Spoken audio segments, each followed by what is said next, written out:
Taqabbalallahu minna wa minkum. Ustadz, setelah kita melewati bulan Ramadan ini, Bismillahirrahmanirrahim. Assalamualaikum warahmatullahi wabarakatuh. Alhamdulillahirabbil alamin. Assalatu wassalamu ala asyrafil anbiya'i wal mursalin Sayyidina wa maulana Muhammadin wa ala alihi wa sahbihi ajmain. Amma ba'du. Alhamdulillahirabbil alamin. Pada kesempatan kali ini kita bisa bertemu kembali. Kita akan belajar sedikit tentang najis ya. Tapi sebelum itu Ustaz mau menyapa bagaimana kabarnya anak-anak sekalian selama masa liburan di rumah. Kita berdoa kepada Allah Subhanahu wa taala, mudah-mudahan kita semuanya senantiasa dijaga oleh Allah Subhanahu wa taala. Kita selalu mohon ampun, memohon ridho Allah Subhanahu wa taala, agar kita senantiasa mendapatkan rahmat dari Allah Subhanahu wa taala. Pada kesempatan kali ini saya akan menjelaskan sedikit mengenai najis ya. Apa sih itu najis? Jadi di sini kita akan belajar macam-macam najis ya. Jadi najis itu banyak ya. Jadi ada banyak sekali macam-macamnya, tapi sebelum kita ke sini kita harus tahu dulu najis itu biasanya diartikan ya adalah sesuatu yang kotor yang dapat menghalangi sahnya suatu ibadah. Nah, khusus di sini ibadahnya adalah sholat ya. Jadi najis adalah sesuatu yang dapat menghalangi sahnya sholat. Nah, biasanya diterjemahkan seperti itu. Terus masih timbul pertanyaan, loh sebenarnya apa najis itu kalau begitu?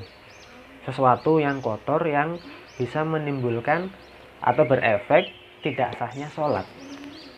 Nah, maka dari itu, karena masih banyak pertanyaan seperti itu, kita langsung tunjuk saja apa sih najis itu, macamnya apa saja.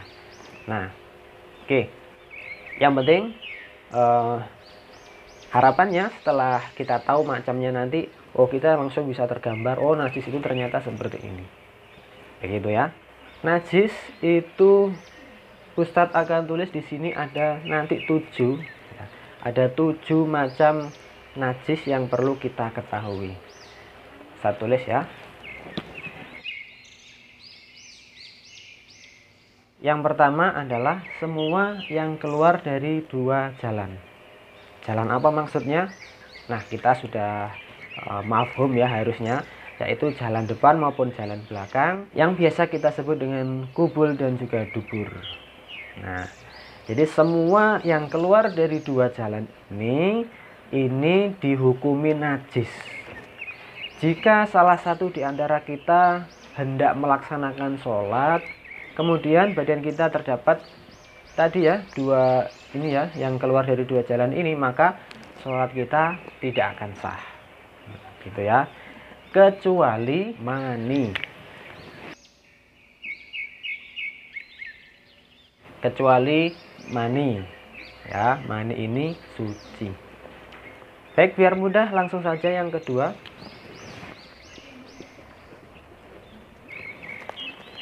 Nah, yang kedua adalah muntahan. Ya. Sesuatu yang keluar dari perut kemudian lewat mulut kita, itu muntahan.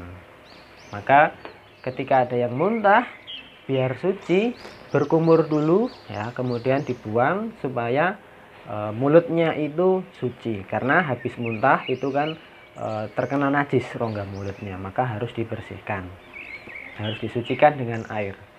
Gitu ya. Itu yang kedua. Sekarang yang ketiga. Yang ketiga adalah darah. Nah, ini baik darah yang bersih atau yang darah merah itu, atau yang kotor. Darah yang kotor itu yang apa? Yang biasanya kita sebut dengan nanah itu ya, nanah. Nah, nanah itu sama hukumnya dengan darah. Dia najis. Nah, ini yang ketiga. Kecuali hati dan limpa. Nah, hati ini tempatnya darah, tapi dia tidak najis, boleh dimakan. Jadi ketika ada yang sebentar lagi kurbanan, ketika ada yang kurban menyembelih, kemudian diambil jeroannya, ada hatinya, nah itu boleh dikonsumsi. Adapun darahnya ini najis, tidak boleh dikonsumsi. Ada di daerah Jawa Timur, di daerah kita ini ya, ada makanan namanya didih. Didih itu terbuat dari darah yang dibekukan kemudian dijadikan makanan. Nah itu najis, itu nggak boleh, itu haram untuk dimakan. Ya, maka kita harus hati-hati. Yang keempat adalah khomer. Apa itu khomer? Khomer adalah sesuatu yang memabukkan. Jadi kalau di sini khomer ini minuman ya, kita spesifikkan lagi, minuman yang ketika kita minum khomer ini kita bisa mabuk. Ya di dalamnya bisa alkohol, ada tuak ya atau cokrik. Nah itu memabukkan, itu termasuk khomer dan itu najis, gak boleh diminum ya. Itu dosa kalau minum itu. Maka khomer adalah sesuatu yang diharamkan karena termasuk najis. Kemudian yang kelima adalah bangkai. Yang kelima adalah bangkai. Semua bangkai ini najis kecuali bangkai 3 hal. Saya tulis di sini.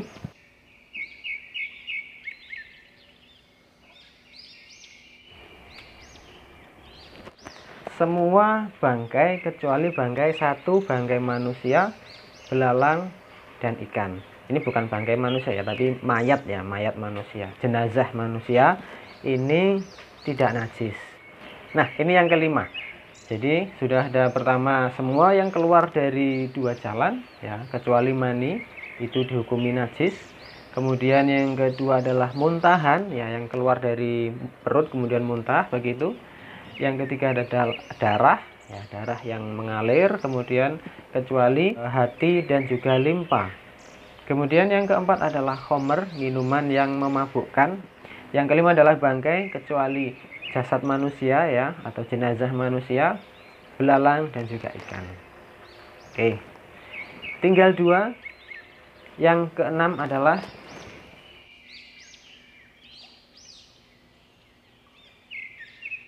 nah ini 2 yang terakhir. Yang keenam adalah anjing, yang ketujuh adalah babi.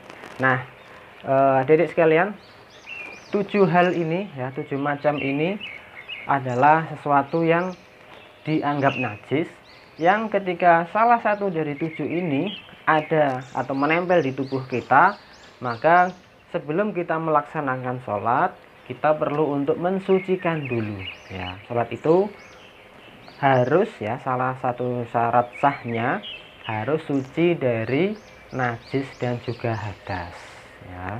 Nah ini macam-macam najis. Adapun nanti kita di pertemuan selanjutnya akan membahas bagaimana cara menghilangkan najis ini, kemudian perbedaan antara najis dengan hadas itu apa. Nah masih banyak sekali ya.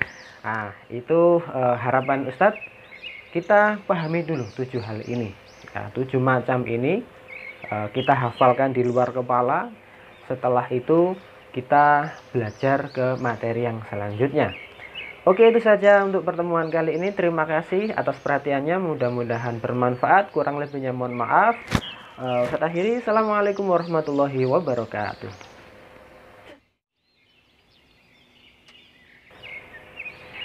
Baik, tidak lama